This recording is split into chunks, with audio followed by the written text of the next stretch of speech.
Good afternoon, ladies and gentlemen. November 27, 2011. And we are in a course called Bible Thumping for Beginners. I am not a beginner, and you can tell by the way that Bible thumped. But moving past that, a week or so ago, I proposed a question that if the Bible scholars are so scholarly and so intelligent, to please explain to me, one scholar out there that watches these videos, just one scholar, explain to me why the Bible never mentions the Great Pyramid. You see this little structure here? Let's say this is the Great Pyramid.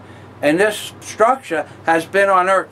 Everybody agrees it's been on Earth for 6,000 years or more, probably closer to 8,000 years, certainly 7,000 years, but that predates the history of the Catholic Church. So they can't actually come on record and say that the pyramid was built before Earth began. So I posed this question to all the scholars on YouTube, and you know what a scholar looks like because they don't have green glasses. If they had green glasses, it could be that they are a scholar, it could be not. Depends on their scholarly attributes. But I posed the question last week that where is there a mention of the pyramid or the Great Pyramid in the book called the Bible? And some clown comes back and tells me that the pyramid is mentioned in a cryptic nature, that it is at the monument that's at the mouth of Egypt, blah, blah, blah, blah, blah. So that means that you have to have read the Bible, understand the Bible, studied the Bible, and then understand where the mouth of Egypt is on a map, and then believe that you'd have to understand where the pyramid is in reference to the monument on the map. That is and then is that monument on the map represented as the mouth of Egypt? So you'd have to understand Egyptian history. So unless you understood Egyptian history, Bible studies, and the words of the cryptic nature that the pyramid is now a monument, it's not a pyramid anymore 6,000 years ago. It's been a pyramid since the beginning of recorded history. But anyway, so this clown poses the answer that it's mentioned as the mount one time. So then I said, well, where's Moses? Why didn't Moses see it? We said Moses went to the other side of the Sea of Galilee.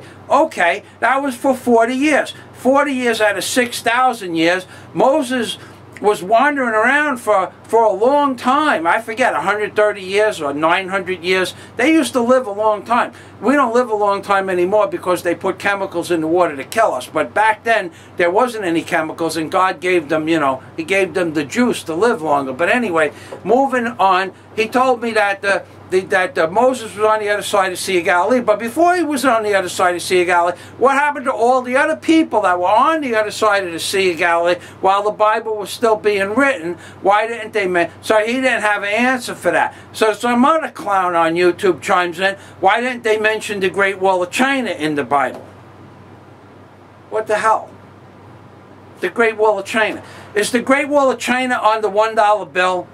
Is the Great Wall of China where Moses was walking around? That's on the other side of the world. That also contradicts the Pope's belief system and this crazy book, the Bible, that in fact you want to believe the Bible? Go ahead. It's a good storybook. It was put on earth. This book, let me tell you what this book was put on earth to do. It was put on earth to control man.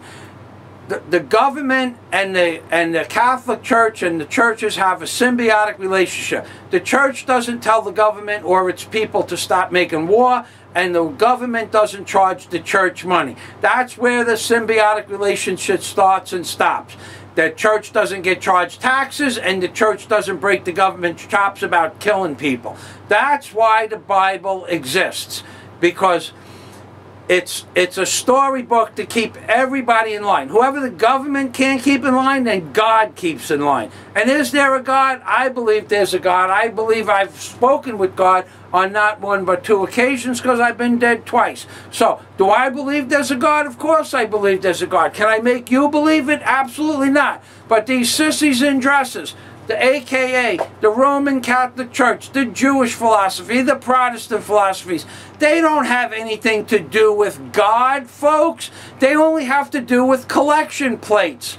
Now, you get some of these people that give their entire estate, 100, 200, 300,000, nothing to the Catholic Church. 200 million people leave the Catholic Church in the name of God.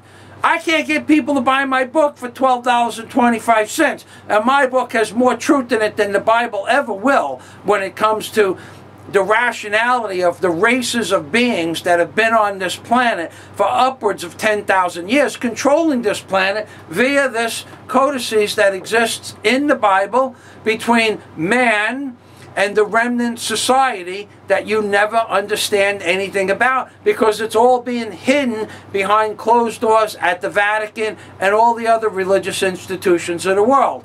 So therefore, I am the only person in the world that understands what's really going on. And I'm probably going to have to start this video again because I got sidetracked. I don't even know where I am now. The Bible, the pyramid, I gotta go. I think I need to get a bigger camera.